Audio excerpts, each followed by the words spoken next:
রহিম আসসালামু আলাইকুম। সবাই কেমন আছেন? আশা করছি সবাই ভালো আছেন। আজ চলে আসলাম মজাদার একটা ডিম আলুর রেসিপি নিয়ে। আমার দুলাভাইয়ের দেওয়া রেসিপি এটা। খুবই প্রিয় ওর, ও এটা রান্না করে খাওয়াইছিল, মানে এই তরকারির প্রেমে পড়ে গেছিলাম। যাই হোক, আমার ভাই শাহিন এসেছে, ওরও খুব এই তরকারিটা পছন্দ, তাই যে রান্না করে ফেললাম। প্রথমে আমি কড়াইয়ে পরিমাণ মতো তেল দিয়ে সেখানে কিছুটা পেঁয়াজ কিছুতে ভালো করে নাড়াচাড়া করে নিচ্ছি।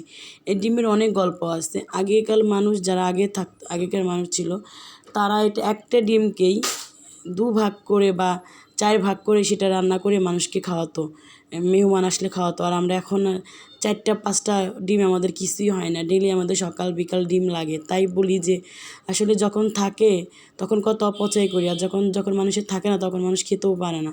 সব কিছুরই একটা আল্লাহর কাছে হিসাব দিতে হবে। যাই হোক, আমি পেঁয়াজটা একটু ভাজার পরে দিয়ে দিলাম একটু আদা বাটা, একটু রসুন বাটা, দিয়ে দিলাম 1 চামচ হলুদ গুঁড়া, 2 চামচ মরিচের গুঁড়া, হাফ চা চামচ জিরার গুঁড়া দিয়ে একটু পরিমাণ মতো লবণ দিয়ে আমি ভালো করে নাড়াচাড়া করে মশলাটা কষিয়ে নেব। তাই সব কিছুরই একটু মানে হিসাব রেখেই খাওয়া দাওয়া পড়া এগুলো রাখার উচিত, কারণ সব কিছুরই হিসাব তো আল্লাহ নিবে। এত অপচয় করা ভালো না, কোনো জিনিসই এত অপচয় করা ভালো না। যাই হোক, আমি কষানোর জন্য পানি দিয়ে ঢাকনা দিয়ে ঢেকে রেখে দিয়েছি। আর এই ফাঁকে আলুগুলো দেখাই দিচ্ছি। আলুগুলো লম্বা করে চিকন চিকন করে কেটে নিয়েছি। যাই, তরকারিটা আমার মশলাটা কষানো হওয়া শেষ হয়ে গেছে, এখন তেল ওঠা ভাব হয়ে গেছে, তখন আমি আলুগুলো এর মধ্যে দিয়ে দিলাম। আলুগুলো লম্বা লম্বা করে চিকন চিকন করে একটু মোটা করে আর কি কেটে নেবেন।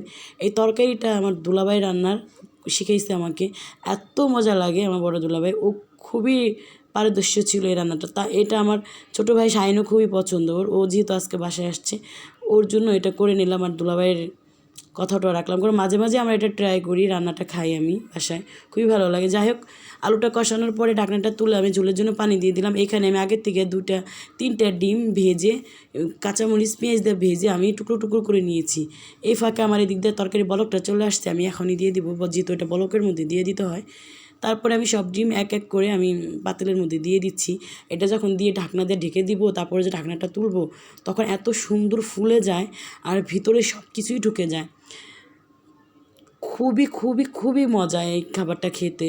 আমরা একটা ডিম দিয়ে যদি আমরা 3জন মানুষ খেতে পারি, সমস্যা কোথায়? ঠিক আগের যুগের মতো ফলো করে, কারণ এখানে তো আমরা কত কিছু পেঁয়াজ টেঁয়াজ দিয়ে, ধনিয়া পাতা দিয়ে তারপর এটাকে ভেজে তারপর টুকরা করি। যাই হোক, আমি ঢাকনাতে ঢেকে দেখাই দিচ্ছি। দেওয়ার পর দেখছেন কত সুন্দর ফুলে উঠছে। কিন্তু একদম একটা মানুষ কিন্তু ভালোভাবে খেতে পারবে 1 পিস ডিমই দিয়ে। যাই হোক, আমার কাছে ধনিয়া পাতা ছিল না, যেটুক ছিল আমি ওইটাকে উপর দিয়ে একটু দিয়ে দিলাম। আমার তরকারিটা হয়ে গেছে, আমি তরকারিটা নামাই নিছি। ভালো লাগলো অবশ্যই একটা